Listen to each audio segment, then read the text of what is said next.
በነገራችን ላይ ሀገር የሚቀየረው ዓለም የሚቀየረው በህዝብ አይደለም። አንዳንድ ጊዜ ፖለቲከኞች የሰው አንጀት ለመብላት የለውጥ ኃይል ህዝቡ ነው፣ ህዝቡ ያውቃል፣ ህዝቡ እንዲህ ብሎ ይባላል።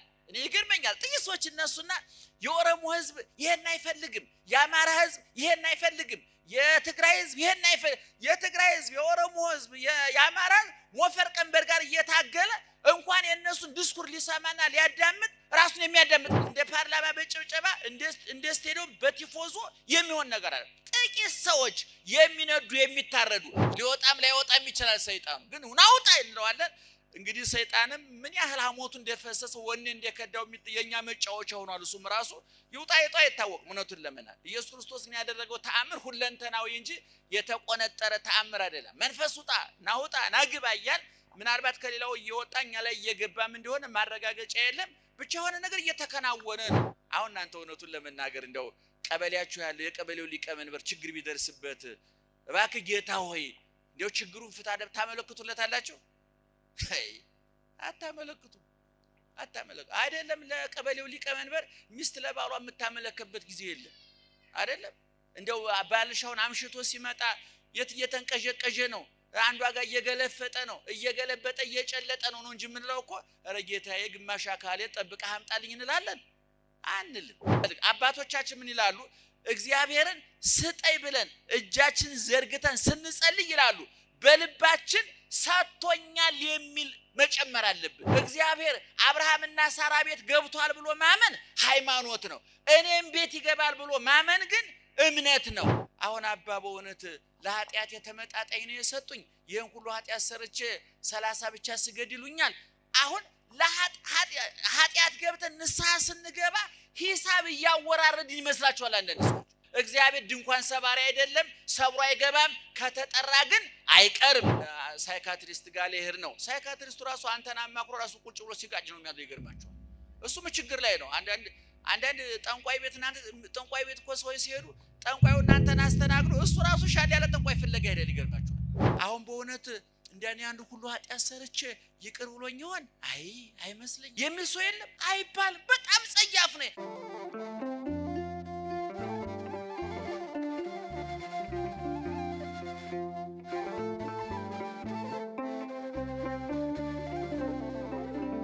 በስመ አብ ኧረ በስመ አብ በሉ። በስመ አብ ወወልድ ወመንፈስ ቅዱስ አሐዱ አምላክ አሜን። ክቡር አባታችን የደብራችን አስተዳዳሪ፣ ካህናት፣ መዘምራን እግዚአብሔርን ብላችሁ ይቅርታውን ቸርነቱን አምናችሁ ከቅድስት ድንግል እናቱና ከቅዱሳን ባለሟሎቹ የሚገኘውን የሥጋ ጥበቃ የነፍስ ምልጃ ተስፋ አድርጋችሁ በዚህ ቦታ እንድትሰበሰቡ እግረ ሥጋችሁን ወደ ቦታው እግረ ልቡናችሁን ወደ ወንጌሉ ያቃናላችሁ የእግዚአብሔር ቤተሰቦች ምእመናን እንዴት አደራችሁ? እንዴት አረፈዳችሁ? በየጊዜው በየቦታው በየምክንያቱ መስማት በምንችለው ልክ የሚነግረን መኖር በምንችለው መጠን የሚያስተምረን ትናንት ከኛ ጋር የነበረ አሁን እዚህ በእኛ መካከል ያለ ነገ ከነገ ወዲያም ከመካከላችን እንደማይለይ አፋችንን ሞልተን የመሰከርንለት የምንመሰክርለት ልባችንን ሞልተን ያመነውና የምናምነው የአባቶቻችን አምላክ ልዑለ ባሕርይ እግዚአብሔር እስከዛሬ ስላደረገው መልካም ነገር ወደፊትም ስላዘጋጀልን በጎ ነገር ሁሉ ሕያው ቅዱስና ዘላለማዊ ስሙ ይክበር ይመስገን። ይክበር ይመስገን። ይክበር ይመስገን። ጆሮአችሁን ይክፈት፣ አንደበታችንን ይፍታ። በመላ በግምት በይመስለኛል በሳይሆን አይቀርም የግል ሐሳባችንን እንዳናፈስባችሁ ጆሮአችሁን ይጠብቅ፣ አንደበታችንንም ይቆጣጠርልን እግዚአብሔር። አንዲት የግዕዝ ቃል ልንገራችሁና እሷን ይዛችሁ በእሷ አማካኝነት በ20 እና በ30 ደቂቃ መካከል የሚጠናቀቅ በቁርስ ደረጃ የሚጠራ የሚገመት ትንሽ ትምህርት እናስተምራችኋለን። በድጋሚ ምስጢሩን ጥበቡን ይግለጥልን እግዚአብሔር።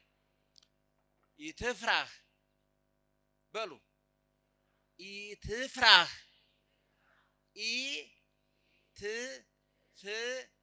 ኢትፍራህ በሉት አንድ ላይ ኢትፍራህ። ኧረ አላላችሁትም? ወንዶቹ በሉ እስኪ ጮህ። ጎል ሲገባ ሰፈር ትበጠብጡ የለ ድምጻችሁ የት ገባው? ኢትፍራህ ዳእሙ ተአመን። ይችን ነው ሁለት ሶስት ናት። ይችን ያዙና በዚህ ርዕሰ ጉዳይ ከመስመር እንዳንወጣ በግምት እንዳናወራ ልክና መልክ ያለው ትምህርት እንድንማማር አጥር ቅጥር ያለው ምስጢር እንድንካፈል ይሄ እንዳጥሩ ነው የሚጠብቀን የትምህርታችን ርዕሰ ጉዳይ ነው። ኢትፍራህ ወንዶቹ ያዙ። ይችን ኢትፍራህ ድገሙት ድገሙት። ዳእሙ ሴቶች ዳእሙ በሉት እስኪ ድገሙት። እሺ ተአመን ስንት ናት? አይ ቁጥሩን አይደለም ያልኳችሁ በሉ የነገርኳችሁ። እስኪ እናንተ እንደዚህ ሆኖ ነው ሀገር የሚቀናው። እንግዲህ ኢትፍራህ በሉ ያዙ። ይሄን ድገሙት ድገሙት። ዳእሙ ተአመን። አሁን እኔ እጄን ሳመለክት ድርሻችሁን ትነግሩኛላችሁ።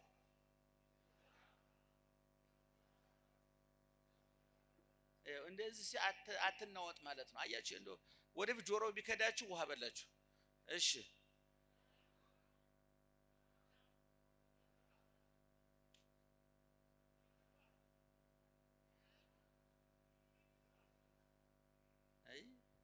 እሺ አንድ ላይ ይቅር ግድ የለም። ኢትፍራህ ጮክ ብላ ሁላችሁ አንድ ላይ ኢትፍራህ ዳእሙ ተአመን። ኢትፍራህ ዳእሙ ተአመን።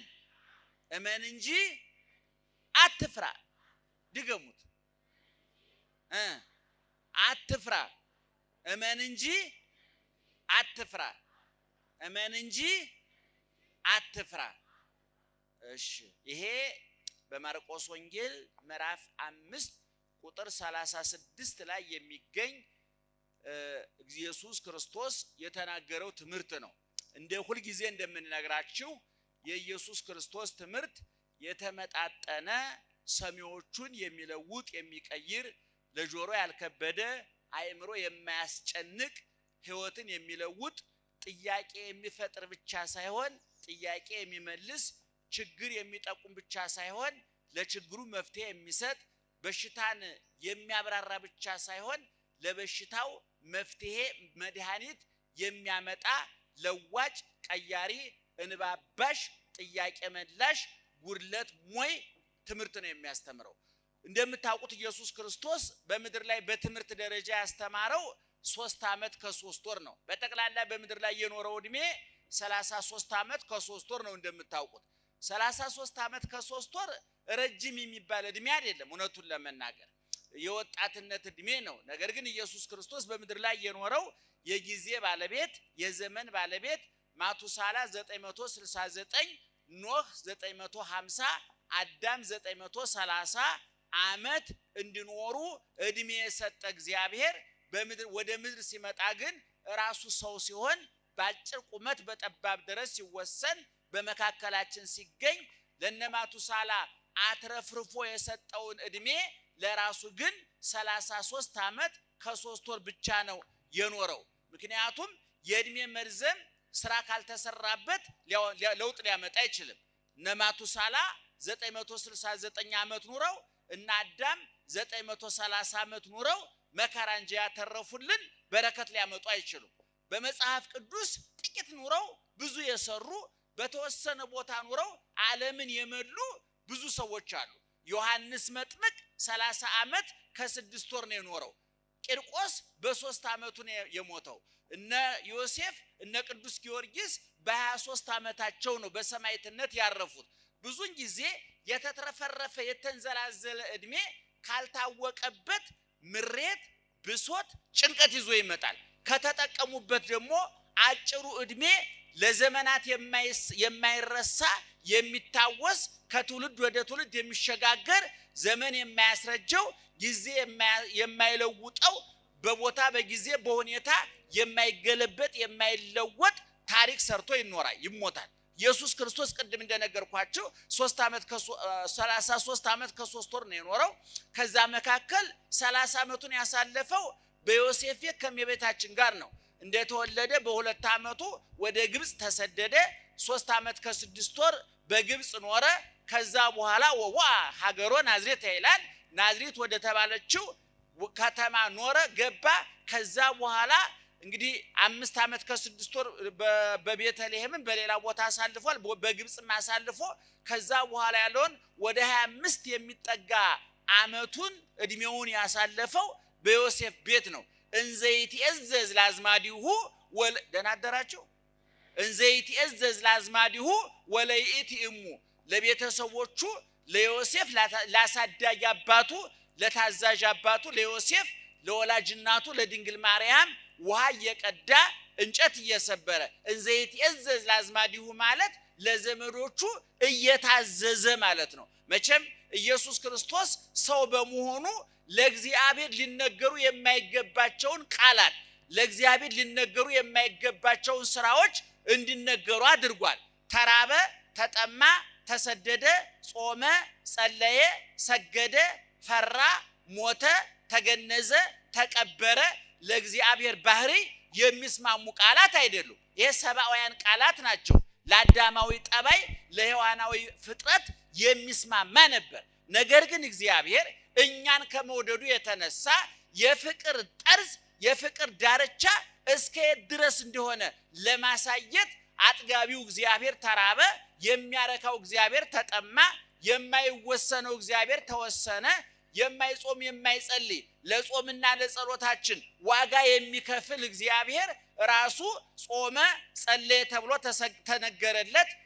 ከኛ ፍርሃትን የሚያርቅ ኢየሱስ ክርስቶስ ፈራ ተብሎ ተነገረለት። እኛ ስንሰግድ የስግደታችንን ዋጋ ይከፍል የነበረ እግዚአብሔር ሰገደ ተብሎ ተነገረለት። ሙታንን የሚያስነሳ እግዚአብሔር ሞተ ተብሎ ተነገረለት። ለምጻሞችን ሲፈውስ የነበረ ኢየሱስ ክርስቶስ ራሱ በጅራፍ ተገርፎ ሰውነቱ ቁስል በቁስል እንደሆነ ተነገረለት። እግዚአብሔር ለፍጡራን ውሃን ብቻ ሳይሆን የመጠጣትን ስሜት ከነውሃው የፈጠረ ውሃውን ከነማጣሪያ ኩላሊቱ የፈጠረ ውሃው የተጣራው ቆሻሻው የሚወገድበትን መስመር የዘረጋ የተጣራው ንጹህ ውሃ ደም እንዲሆን የማድረግ አምላካዊ ስልጣን የነበረው እግዚአብሔር ተጠማ ተብሎ ተነገረለት። አልዓዛርን ከመግነዙ ፍቱት ብሎ ያዘዘ ኢየሱስ ክርስቶስ ራሱ ተገነዘ ብሎ ተነገረለት። አልዓዛርን ከመቃብር ውጣ ብሎ ባዶ መቃብር ያስቀረ ኢየሱስ ክርስቶስ ራሱ ተቀበረ ተብሎ ተነገረለት። ይሄ ፍቅር ምንድነው ብሎ ለሚጨነቀው ዓለም ፍቅርን ከመኖር ይልቅ ለማብራራት የሚደክመው ዓለም ፍቅርን ከመኖር በስራ ከመተርጎም ይልቅ ስለ ፍቅር በመዝፈን ስለ ፍቅር ልቦለድ ግጥም በመጻፍ ስለ ፍቅር ትረካ በማቅረብ የሰውን ልብ በመመንካት ሰውን በማስለቀስ የፍቅር ትርጉሙ ወሬ ለሚመስለው ዓለም ፍቅር ምንድነው ብሎ ዓለም ቢጠይቅ ፍቅርማ ለሰው መራብ፣ ለሰው መጠማት፣ ለሰው መሰደድ፣ ለሰው መፍራት፣ ለሰው መጾም፣ ለሰው መጸለይ፣ ለሰው መሰቀል፣ ለሰው መቸንከር ባጭሩ የፍቅር ትርጉሙ ቀለም የጠገበ እስክሪብቶ ወይም ደግሞ የነጻ ወረቀት ሳይሆን ንጹህ ልብና የቆሰለ እጅና እግር መሆኑን እግዚአብሔር አሳየ። ኢየሱስ ክርስቶስ በቃልም በተግባርም አስተማሪ ስለሆነና 30 ዓመት በዛ ካሳለፈ በኋላ በዮሴፍ ቤት ቅድም እንደነገርኳችሁ እየታዘዘ እንጨት እየፈለጠ ውሃ እየቀዳ ይሄ አስደናቂ ነው። እግዚአብሔር ታዛዥ ሲሆን ታዛዥ ሆኖ ላኪ ሲሆን ተላላኪ ሆኖ ጌታ ሲሆን እንደሎኔ ሐዋርያው ቅዱስ ጳውሎስ አንደ ርዕሶ እንዘባእሉ እቱ ከመተባሉ አንትሙ በንዴተ ዚአሁ በሱ ድህነት እናንተ ትበለጽጉ ዘንድ እናንተ ሀብታም ትሆኑ ዘንድ ኢየሱስ ክርስቶስ ድሃ ሆነ፣ ከፍ እንድንል ዝቅ አለ፣ እንድንነሳ ተቀበረ፣ እንድንጠግብ ተራበ፣ እንድንረካ ተጠማ፣ እንድንለብስ ተራቆተ፣ እንድንፈወስ ቆሰለ፣ ጣፋጭ የሕይወት ውሃ እንድንጠጣ መራራ ኮምጣጤ ጠጣ፣ ወደ ሕይወት እንድንመጣ ወደ ሞት ወረደ፣ ወደ ትንሣኤ ከፍ እንድንል ወደ መቃብር ወረደ፣ ከኃጢአት መግነዝ እንድንፈታ በራሱ ተገንዞ በመቃብር ተቀበረ። ስለዚህ እግዚአብሔር ተናጋሪም አድራጊም አምላክ ነውና እንግዲህ 30 ዓመት በዛ አሳልፎ ወዲያው የጀመረው ከተጠምቆ በቆሮንቶስ ምድረ በዳ 40 ቀን 40 ሌሊት ደህና አደራችሁ እየሰማችሁ ነው።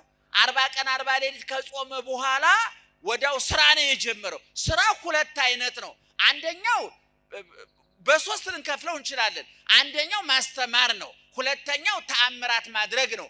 ሶስተኛው ወደፊት እሱን የሚተኩትን ሰዎች መመልመል ነው።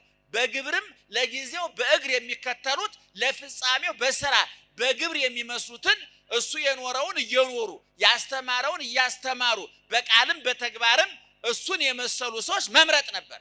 እነዚህ ደግሞ 12ቱ ሐዋርያት 36ቱ ቅዱሳት አንስት 72 አርድእት በጥቅሉ 120 ቤተሰብ የሚባሉት ማለት ነው። በነገራችን ላይ ምእመናን ኢየሱስ ክርስቶስ ከ5000 ሕዝብ በላይ በአንድ ቀን ጉባኤ እስከ 5000 ሕዝብ ይከተለው እንደነበረ ወንጌል ይናገራል። ምክንያቱም 2 ዓሣና 5 እንጀራ ባርኮ ስንት ሰው አበላ ነው የሚለው መጽሐፍ ቅዱስ? 5000 ሰው አበላ ይላል። እንግዲህ 5000 ተቀላቢ ነበር፣ 5000 ረሃብተኛ ነበር፣ ሆዱ የጎደለበት ረሃብ ያሰቃየው 5000 ሕዝብ ነበር። ከዚህ ከ5000 ሕዝብ ውስጥ ምእመናን ስንት ሰው እንደመረጠ ታውቃላችሁ? 120 ቤተሰብ ነው የመረጠው። ሕዝቡ ቁጥሩ ብዙ ነው፣ 5000 ነው። ነገር ግን ከ5000 ሕዝብ መካከል ለአገልግሎት የተመረጠው ስንት ነው አልኳችሁ? 120 ነው። እንግዲህ በጣም የቀረው ምራጩ ብዙ ነው ማለት ነው። የተመረጡ ጥቂቶች ናቸው ነው። ግን እነዚህ ሰዎች በቁጥር ትንሽ ግን በስራ ብዙ ናቸው። ዓለምን የለወጡ ናቸው። ዓለምን የቀየሩ ናቸው። በነገራችን ላይ ሀገር የሚቀየረው ዓለም የሚቀየረው በህዝብ አይደለም። አንዳንድ ጊዜ ፖለቲከኞች የሰው አንጀት ለመብላት የለውጥ ኃይል ህዝቡ ነው፣ ህዝቡ ያውቃል፣ ህዝቡ እንዲህ ብሎ ይባላል። እኔ ይገርመኛል። ጥቂት ሰዎች እነሱና የኦሮሞ ህዝብ ይሄን አይፈልግም፣ የአማራ ህዝብ ይሄን አይፈልግም፣ የትግራይ ህዝብ ይሄን አይፈልግም። የትግራይ ህዝብ፣ የኦሮሞ ህዝብ፣ የአማራ ሞፈር ቀንበር ጋር እየታገለ እንኳን የነሱን ዲስኩር ሊሰማና ሊያዳምጥ ራሱን የሚያዳምጥ ጊዜ የለው። ግን ይገርመኛል። ህዝቡ ይሄ እኮ ህዝቡ 40 ሚሊዮን ህዝብ በምን ታውቆ ነው ይሄን አይፈልግም ተብሎ የሚነገርለት? የት አግኝተህ ነው?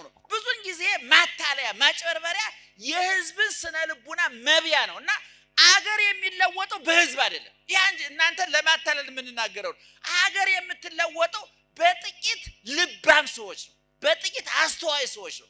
ዓለም አንድ አውሮፕላን ተሳፍራችሁ የምታውቁ ሰዎች ካላችሁ አውሮፕላን ውስጥ 300 ከዛም በላይ ሰው ይሳፈራል። 300 ሰው ለተሳፈረበት አውሮፕላን ያ ሁሉ ሻንጣ ለተጫነበት አውሮፕላን ሰማዩን እየቀዘፈ ለሚንሳፈፈ አውሮፕላን ፓይለቱ ስንት ነው? አረ ንገሩኝ። ፓይለቱ ስንት ነው? አንድ ነው። ረዳት ፓይለት አለ፣ ግን ፓይለቱ ስንት ነው? አንድ ነው። 62 ሰው ለሚጭነው አውቶቡስ ሹፌሩ ስንት ነው? አንድ ነው። ሁሉ ጊዜ ለውጥ የሚያመጡ ሰዎች ጥቂት ናቸው። አሁን ዓለምን በሳይንስ በቴክኖሎጂ ብትሉት፣ በፍልስፍና በስነ ጽሁፍ ብትሉት፣ በኢኮኖሚ ብትሉት፣ በሁሉም ዘርፍ ዓለምን ቀየሩ የሚባሉ ሰዎች በ8 ቢሊዮን የዓለም ህዝብ መካከል 100 ሺህ እንኳን አይመሩም። ዛሬ ዓለምን የምትመራው አሜሪካ 300 ሚሊዮን አሜሪካዊ በልቶ ጠጥቶ ሰርቶ ከመግባት ውጭ የሚያውቀው ነገር የለም። ጥቂት ሰዎች ናቸው የሚሾፍሩት። ዛሬ ቻይና የዓለምን ፖለቲካ፣ የዓለምን ኢኮኖሚ፣ የዓለምን ወታደራዊ አሰላለፍ ቅርጽ እየቀየረችና ሌላ መልክ እያሳየችው የምዕራቡን አስተሳሰብ እየቀለበሰች ወደ ምስራቅ እያመጣች ያለችው በጥቂት ቻይናውያን ነው። ይሄ የምታዩት የሚተራመሰው ቻይናኛ ሀገር እየመጣ ተሳፋሪ ነው። ሹፌሮቹ እዛው ቤጂንግ ነው ያሉት። ይገርማቸዋል። ስለዚህ ዓለምን የሚቀይር ጥቂት ሰዎች ናቸው እና ክርስቶስ ከ5000 ህዝብ ስንት ሰው መረጥ አልኳቸው? ጮክ ብላችሁ ስንት ሰው ቀየረ? 100። የኢትዮጵያ ህዝብ ስንት ነው? 100 30 ነው አሉ። ይገርማቸዋል። እንደውም እንዴት ተቆጥሮ ብዙ ያልተቆጠረ ህዝብ አለ። ይገርማቸው ቁጥር የማይገባ እኛ ብዙ ህዝብ ነው። ነገር ግን 130 ሚሊዮን ህዝብ ዓለም አይቀይርም። ከዚህ ውስጥ ምናልባት የሆነ ቦታ የተደበቁ እኛ የማናውቃቸው እግዚአብሔር የሚያውቃቸው 20 እና 30 ሺህ የማይሞሉ ሰዎች ናቸው ዓለምን የሚለውጡ በክርስትና የሚሆኑ።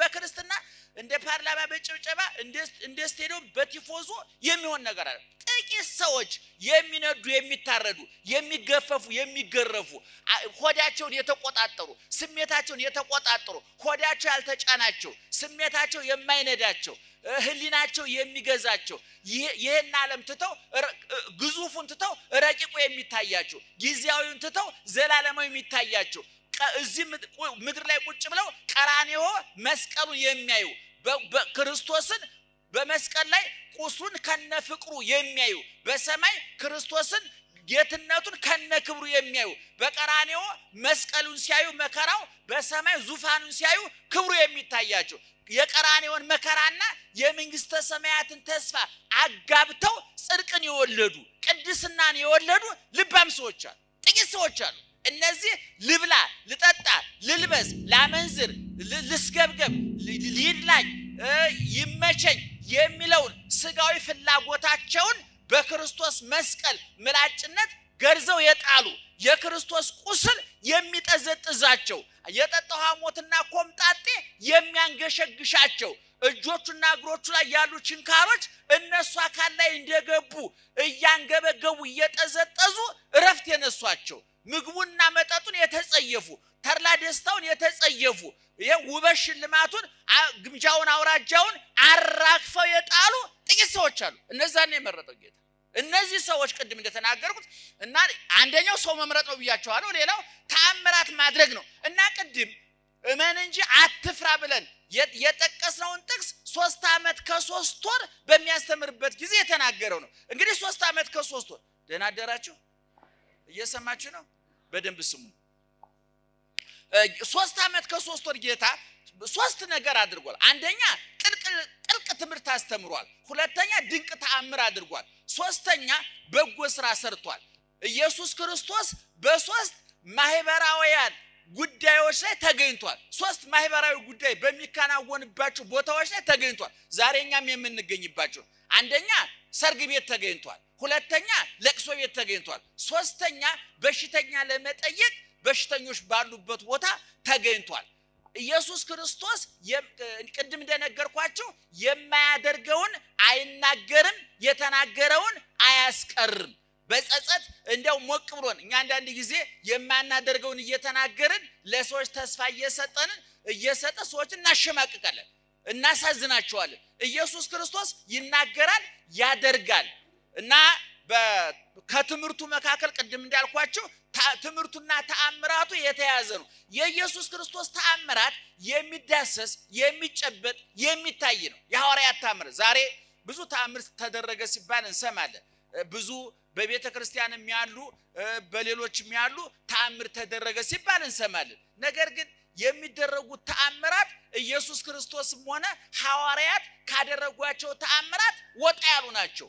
የማይዳሰሱ የማይጨበጡ የማይታዩ የማይለውጡ የማይቀይሩ ችግርን የማይፈቱ በሽታን የማያስወግዱ ለችግር መፍትሄ ለበሽታ መድኃኒት ለስብራት ጥግናት ለጉድለት ሙላት የማይሆኑ ተአምራት እናያለን። እስኪ ዛሬ ኢየሱስ ክርስቶስ የፈረጠ ዓይን አብርቷል፣ የተቆረጠ እጅ ቀጥሏል፣ የሞተ ሬሳ የሸተተ የተበላሸ እህቱ እንኳን ኧረ ጌታዬ ሸቷል ከርፍቷል ተልቷል መቃብሩ አይከፈት በሽታ ላይ እንወርቃለን ብላ እህቱ ተስፋ የቆረጠችበትን አልዓዛር እሱም ሞቶ ተስፋ ቆርጦ የሞተውን አልዓዛር ኢየሱስ ክርስቶስ ከሞት አስነስቷል።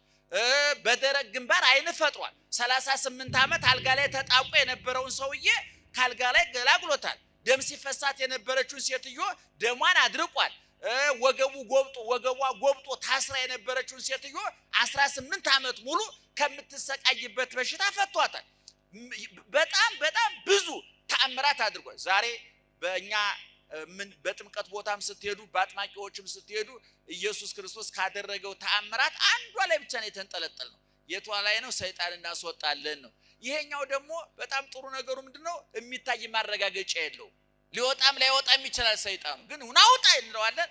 እንግዲህ ሰይጣንም ምን ያህል ሐሞቱ እንደፈሰሰ ወኔ እንደከዳው የኛ መጫወቻ ሆኗል። እሱም ራሱ ይውጣ አይታወቅም። እውነቱን ለመናገር ኢየሱስ ክርስቶስን ያደረገው ተአምር ሁለንተናዊ እንጂ የተቆነጠረ ተአምር አይደለም። መንፈስ ውጣ ናውጣ ናግባ እያል ምናልባት ከሌላው እየወጣኛ ላይ እየገባም እንደሆነ ማረጋገጫ የለም። ብቻ የሆነ ነገር እየተከናወነ ነው፣ ግን ልክ እንዳልሆነ ማረጋገጥ እንችላለን።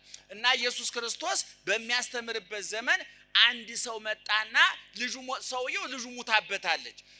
ሰውየው የሚገርማቸው ነገር አረማዊ ነው፣ እስራኤላዊ አይደለም፣ ሃይማኖት ያለው አይደለም። ነገር ግን ሃይማኖት ባይኖረው በተሾመበት ከተማ በጣም ተወዳጅ ነበር፣ ህዝቡ የወደው ነበር። ምክንያቱም እሱ አረማዊ ነው፣ መምለኪያ ጣዖት ነው፣ እግዚአብሔርን አያውቅም።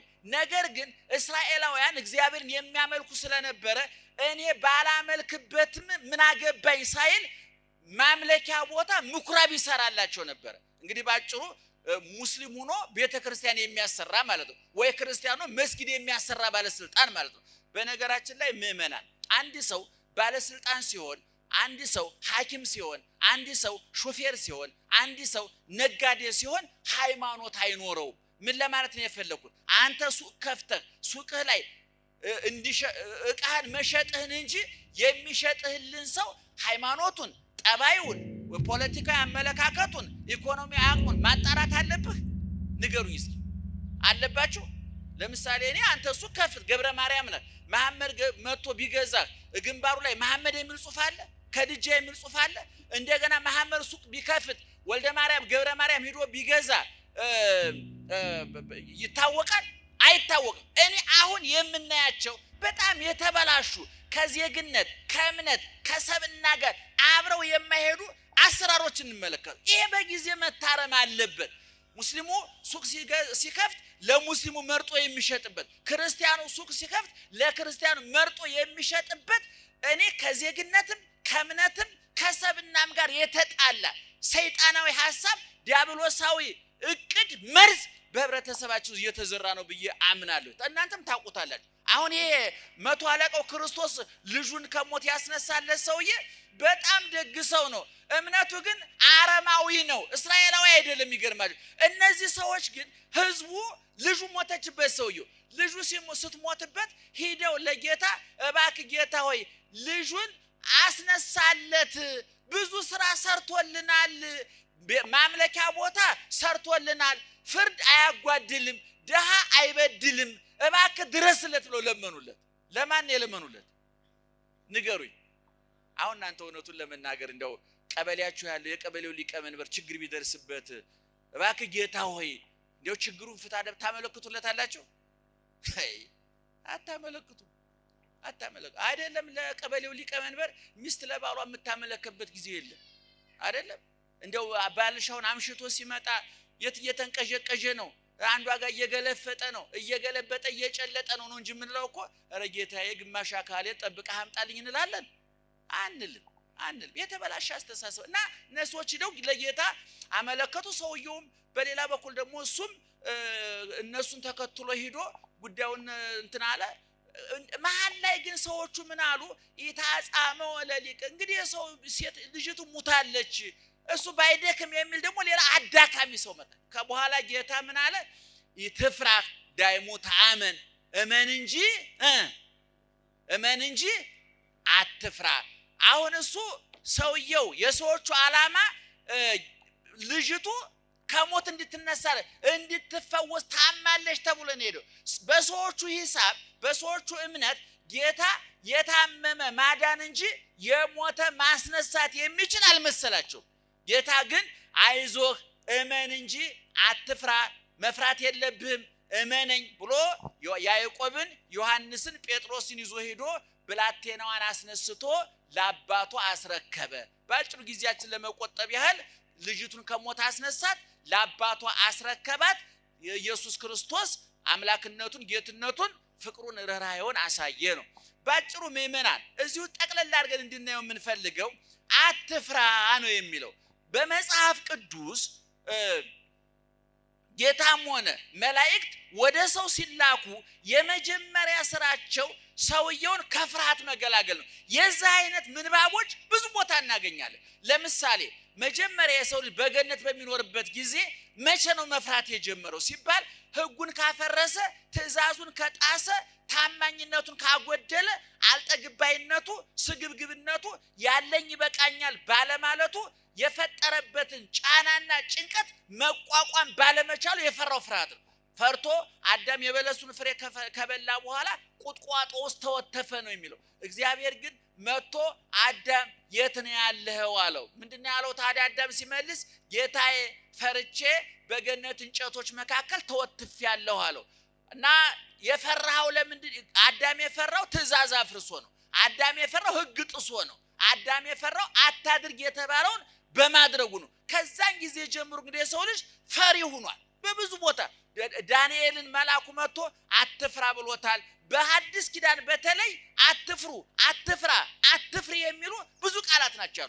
ለምሳሌ በሉቃስ ወንጌል ምዕራፍ 1 ቁጥር 13 ላይ ስትመለከቱ መልአኩ ቅዱስ ገብርኤል መጥቶ ዘካርያስን ይትፍራ ዘካርያስ ሆይ አትፍራ ብሎታል። እንደገና በቤተልሔም ጌታ ሲወለድ እረኞቹ የብርሃኑን ጎርፍ ሲያዩ መልአኩ መጥቶ ምንድነው ያላቸው? እናንተ አትፍሩ፣ ለእናንተና ለዓለም የሚሆን መድኃኒት ተወልዶላችኋል፣ አትፍሩ። ይህም እዚህ ላይ አለ።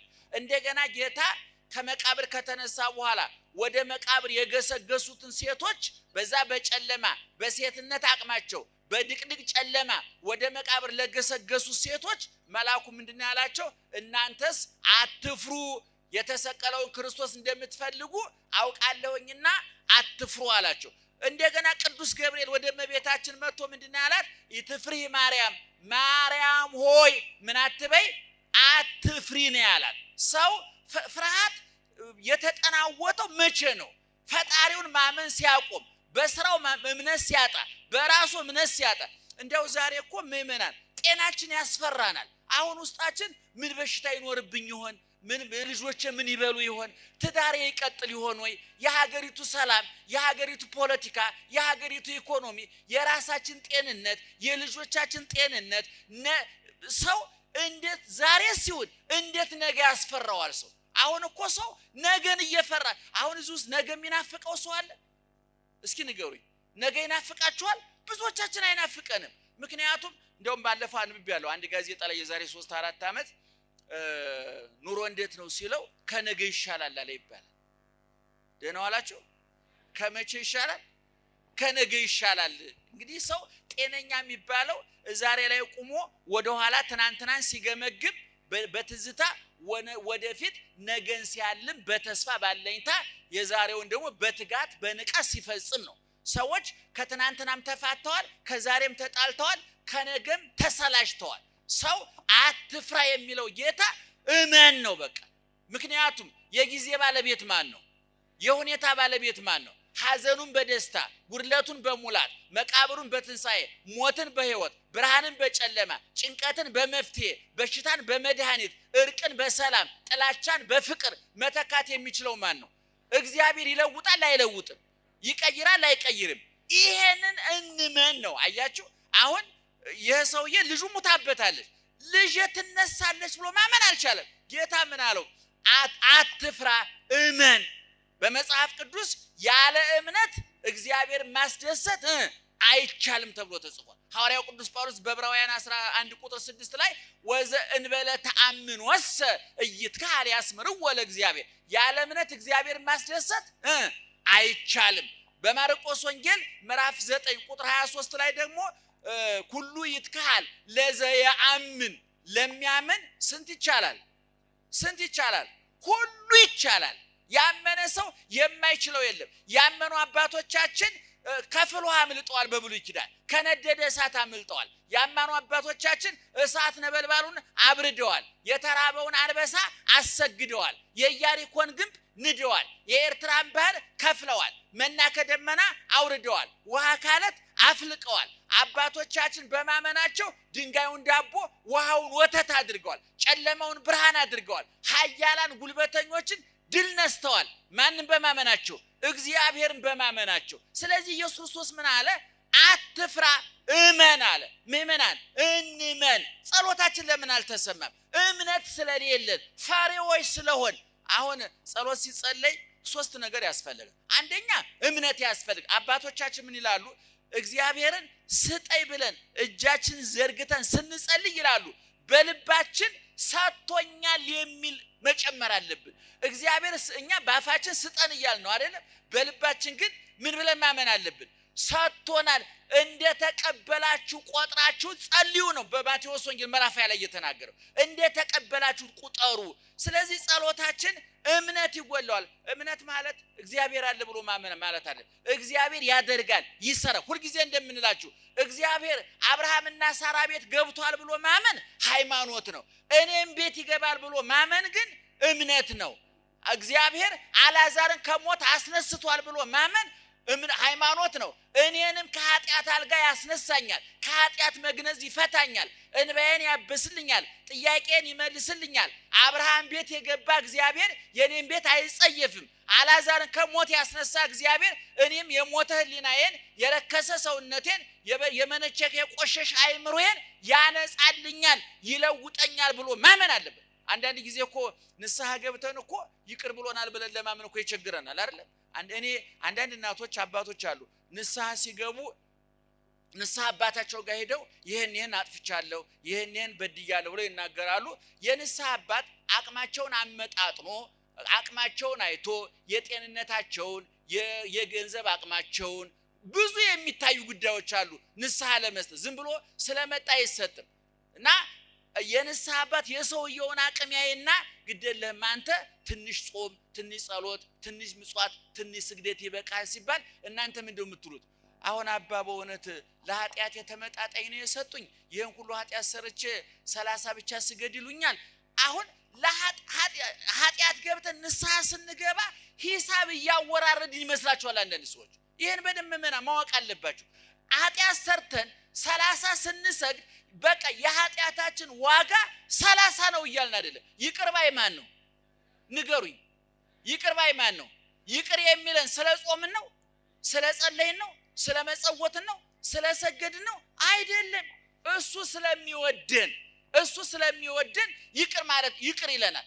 ነገር ግን እኛ አቅማችንን ማድረግ አለብን። ትንሽ ስንመጸውት፣ ትንሽ ስንጾም፣ ትንሽ ስንጸልይ፣ ትንሽ ስንሰግድ እግዚአብሔር ከዛ እሱ ካደረገልን ነገር የተሳታፊነት ስሜት እንዲሰማን እኔም ይሄን አድርጌያለሁ የሚል የባዶነት የቃነት ስሜት እንዳይሰማን በነገሩ ምንም ድርሻ እንደሌለን እንዳይሰማን ትንሽ እንድናር ተፈጽሞ እና እንደገና ደግሞ ሌላው ችግር ምንድነው? ንስሐ ገብተን ካህኑ ቀኖና ሰጥቶን ጾመን ጸልየን ሰግደን መጽውተን ወደ ካህኑ መተን እግዚአብሔር ይፍታ ካለ በኋላ ኃጢአታችን ተደምስሷል አልተደመሰሰም? ምን ያህል ፐርሰንቱ ንገሩኝ? ትርፍራፊ ያለው ቁርስራሽ ያለው የእግዚአብሔር ይቅርታ ትራፊ ያለው የለውም። ነገር ግን እኛ ሂሳብ የምንሰራው በራሳችን። አሁን ሰዎች ተጣልተው ስታስታርቋቸው ሲታረቁ እንደሚያረው ጭቅጨቃ ይበዛባቸውና እንደው ሽማግሌ ሲደራረብባቸው ይሉንታ ይይዛቸውና ወይም ደግሞ የተጣሉ ሰው ትንሽዬ እንደው እንደ ካሳ ነገር የሚሰጣቸው ከሆነ ግደለም ካሳዋል ብላ ሽማግሌዎቹን ማሳፈር ይቅር ልበለው ይሉና ያ ይቅር ያላችሁ የታረቃችሁ ሰውዬ እሱ አጣብቂኝ ሆኖ እሱ እጅ ላይ ብትወርቁ አይለቃችሁ። ያን ጊዜ እኮ የታረቁ ወደ ኋላ ተመልሶ በርቅ የተዘጋውን ፋይል አገላብጦ ይበቀላቸዋል። እግዚአብሔር እንደዛ አይደለም። እግዚአብሔር እናንተ መበቀል ከፈለገ ቸግሮት ነው። ምን ችግር አለበት? እግዚአብሔር የምትጠጣውን ውሃ ቦምብ አድርጎ ያፈነዳውም እንደ እግዚአብሔር የምትበላው እንጀራ ቦምቡን አይፈነዳም እንዴ? ጎን የምትተኛው ሚስት ቦምቡን አትፈነዳም እንዴ? እግዚአብሔር አንተን ለመጣላት ከፈለገ የምንጠጣው ውሃ፣ የምንሞቀው እሳት፣ የምንረግጠው መሬት ለእግዚአብሔር የቅጣት ጅራፍ አይደለም እንዴ? ታጋሹ ነው እንጂ እግዚአብሔር የፈርዖን መንግስት የገለበጠው በዝምብና በቅማል አይደል እንዴ? በትላትል አይደል እንዴ? መሳሪያ አስወንጭፏል እንዴ? ቦምብ አፈንድቷል፣ ሚሳኤል ተኩሷል እንዴ? እግዚአብሔር ሲጣላ ብትር አይቆርጥም ያደርጋል እንጂ ነገር እንዳይጥም ይላሉ አባቶች። ስለዚህ ይቅርታ ንስሐ ገብታችሁ ስትመለሱ አትፍሩ። ይቅር ብሎኛል ብላችሁ አዲስ ህይወት ውስጥ ግቡ። ወደ ኋላ ተመልሳችሁ የተፋችሁትን አትላሱ። የተራገፈውን ፋይል የተራገፈውን ቆሻሻ መልሳችሁ አትውሰዱ። የተዘጋውን ፋይል መልሳችሁ አታገላብጡ። ይቅር ብያችኋለሁ። ከዛሬ ጀምሮ ረክሳችሁ ነበር፣ ተቀድሳችኋል። ተቆናችሁ ነበር፣ ጸድቃችኋል። ቆሽሻችሁ ነበር፣ ታጥባችኋል። ንጹሃን ቅዱሳን ናችሁ ሲል እግዚአብሔር እሺ ጌታዬ ብሎ ማመስገን እንጂ እንዴ አሁን በእውነት እንደኔ አንዱ ሁሉ ኃጢአት ሰርቼ ይቅር ብሎኝ ይሆን አይመስለኝም የሚል ሰው የለም አይባልም። በጣም ጸያፍ ነው። በነገራችን ላይ ኃጢአትን ማመን አንድ ጽድቅ ነው። ይቅር ብሎኛል ብሎ ማመን ደግሞ ሌላ ሁለተኛ ጽድቅ ነው። ታምም ያለው ብሎ ማመን ለሕክምና ያበቃል። ይቅር ብሎኛል ተፈውሻለሁ ብሎ ማመን ደግሞ ለምስጋና ያበቃል። ስለዚህ ሰዎች የሚፈሩት አንደኛ እግዚአብሔር ይቅር አላለኝም ብለው በመጠራጠር፣ ሁለተኛ የእግዚአብሔርን ጥበቃ በመጠራጠር። የሚጠብቀህ አያንቀላፋም ነው የተባለው አይደል? ምእመናን የሚጠብቀን እኮ አያንቀላፋም። 24 ሰዓት ከኛ ጋር ነው። ሌላ ጉዳይ የለም። እግዚአብሔር እኮ ምእመናን ተጨማሪ ስራ የለውም፣ ድርብ ስራ የለውም። እኛ አሁን እዚህ መጥቼ ያስተማርኩት እኔ በትርፍ ጊዜ ነው። ሌላ ብዙ ስራ ነው፣ የተወጣጠረ ስራ ያለብኝ። እግዚአብሔር ግን በትርፍ ሰዓት አይደለም እናንተ ቤት የሚመጣው፣ በአጋጣሚ አይደለም እናንተ ጋር የሚመጣው። እስኪ ግን መንገዴን እንንተናል ልባርካቸው እንንተናል ልጠብቃቸው ብሎ አይደለም የዘወትር ስራው እናንተን መጠበቅ ነው። የዘወትር ስራው እናንተን ማጽናናት ነው። የዘወትር ስራው የእናንተን ሱቅ፣ የእናንተን ትዳር፣ የእናንተን ህይወት፣ የእናንተን እንቅስቃሴ መጠበቅ ነው። መዓልተ ምስሌነ ወሌሊተ ማእከሌነ። ዘወትር በምንጸልየው ጸሎት እኮ እግዚአብሔር ምን እንለዋለን? ሌሊት ከኛ ጋር ነህ፣ ቀንም በመካከላችን ነህ እንለዋለን። እንዴ ዛሬ ሰው ሚስት ከባሏ ጋር፣ ባል ከሚስቱ ጋር 24 ሰዓት አብረው አይሆኑም አይደለም? በስራ ይለያያሉ። እግዚአብሔር ግን ክብር ምስጋና ይግባው 24 ሰዓት ከማን ጋር ነው? ሌሊት በጨለማ ከማን ጋር ነው? ቀን በብርሃን ከማን ጋር ነው? በትርፍ ጊዜ ከማን ጋር ነው? በኪሳራ ጊዜ ከማን ጋር ነው? ታመን በምንሰቃይ ጊዜ ከማን ጋር ነው? በጤንነታችን ጊዜ ከማን ጋር ነው? በክረምት በበጋ፣ በቀን በሌሊት፣ በሐዘን በደስታ፣ በትርፍ በኪሳራ፣ በጤንነት በበሽታ፣ በማጣት በማግኘት፣ በመከዳት በመታመን መካከል እግዚአብሔር ከማን ጋር ነው? ከኛ ጋር ነው። ይክበር ይመስገን እግዚአብሔር። ስለዚህ ማፈር ጮክ ድገሙት። ስለዚህ አትፍሩ፣ አንፍራ። ማን ከኛ ጋር ስለሆነ? አቤት ማን ከኛ ጋር ስለሆነ? እግዚአብሔር ከኛ ጋር ስለሆነ መከራው ስለሚያልፍ፣ ችግሩ ስለሚያልፍ፣ እንደገና ችግሩም ካላለፈ ዓለም ራሱ ያልፋል። ይክበር ይመስገን እግዚአብሔር። መንግስት ትምጣ። የማን መንግስት?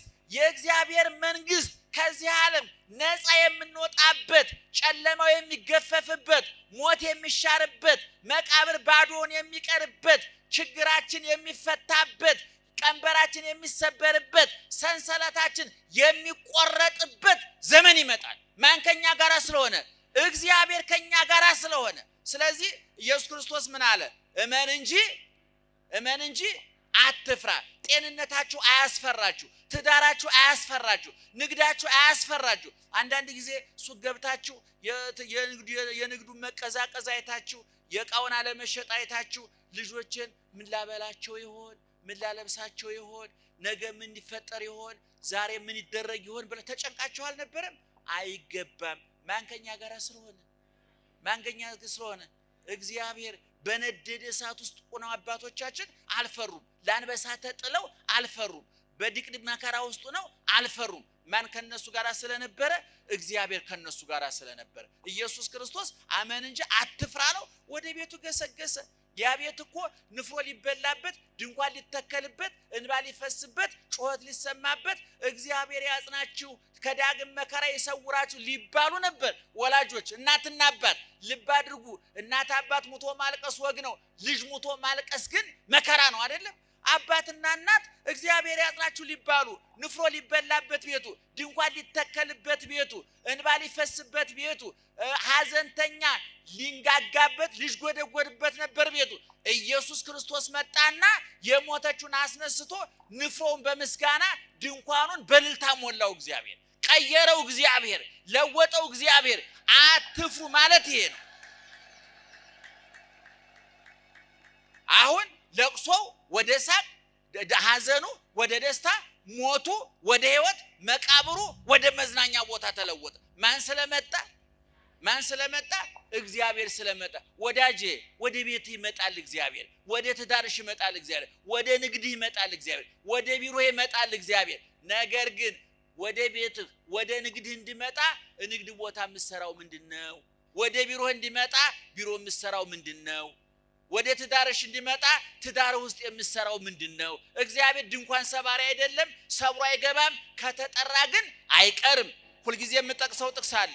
እግዚአብሔር ከበር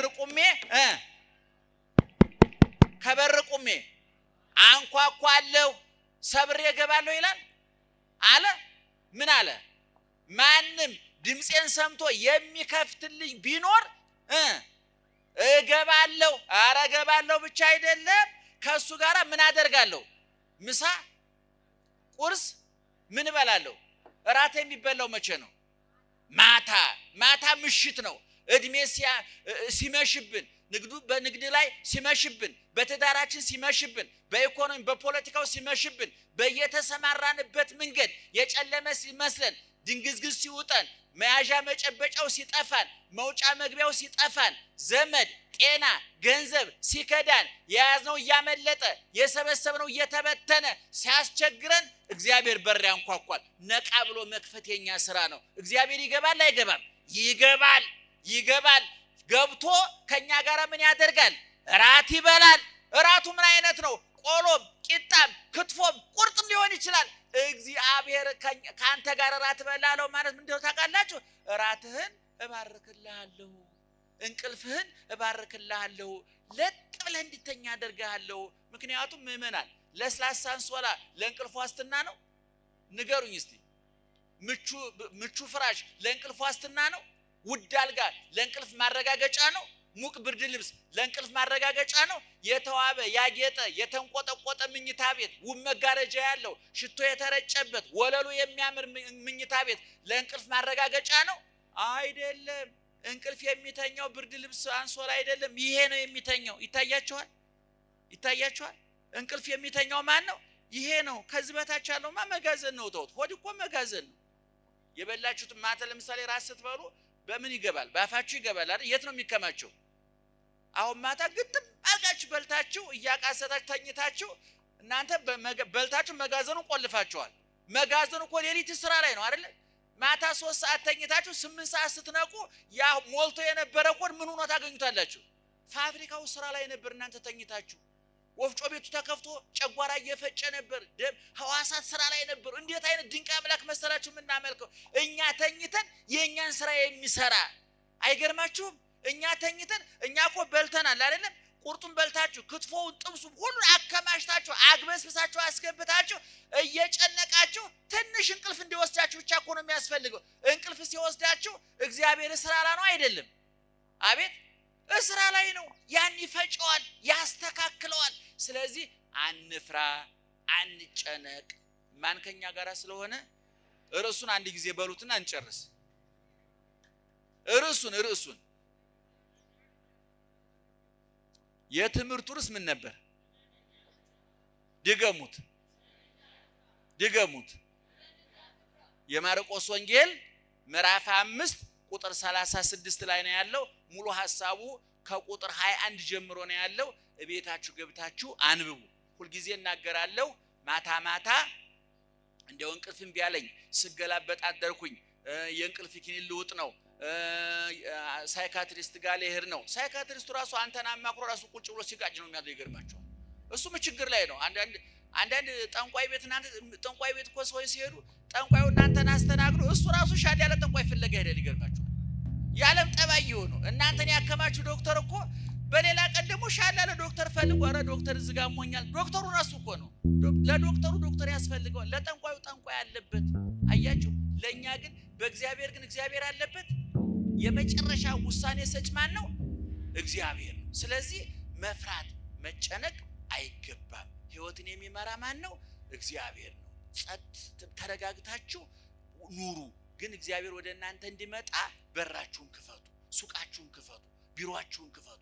ቢሮ ያላችሁ ሰዎች ባለ ጉዳይ አታንገላቱ። ዶክተሮቹ በሽተኛ አታንገላቱ። ነጋዴዎቹ ሸማች አታንገላቱ። ፖሊሶቹ ሌባ አታንገላቱ፣ ባለትዳሮቹ ወንዶቹ ሚስቶቻቸውን ውደዷቸው፣ ሚስቶች ባሎቻቸውን ውደዷቸው። እንደዚህ ሲሆን ወደ ቤታችሁ ማን ይመጣል? እግዚአብሔር ይመጣል። አብርሃምና ሳራ ቤት የገባው እኮ እግዚአብሔር አብርሃምና ሳራ ጌታዬ እመቤቴ ሲባሉ ባሉ እኮ አፈር ገደል ግቢ ብላት እሺ እግዚአብሔር ሚስቱ ይቀራል። ምን ይሰራል? እዚህ የሚጨቃጨቁ ባልና ሚስቶች ቤት እግዚአብሔር ይመጣል? አይመጣም። ደም ሰይጣን ከበር ቆሞ ይባላል። ባልና ሚስት ተጣልተው አንዱ ሰይጣን እንግባለው አሉ። ቆይ ግድ የለም ምን ቸገረ እነሱ ይጠሩን የለም ያለው። በኋላ ሰውየው አንቺ ሰይጣኔን አታምጪው፣ አሁን እንግባ እንግዲህ ወደ ስራ እንግባ አለ። ተጨቃጫቂ ትዳር ውስጥ እግዚአብሔር አይመጣም። የምትነታረቁ ባልና ሚስቶች ራሳችሁን ብቻ ሳይሆን ፈጣሪው ታጡታላችሁ። ደህና ዋሉ።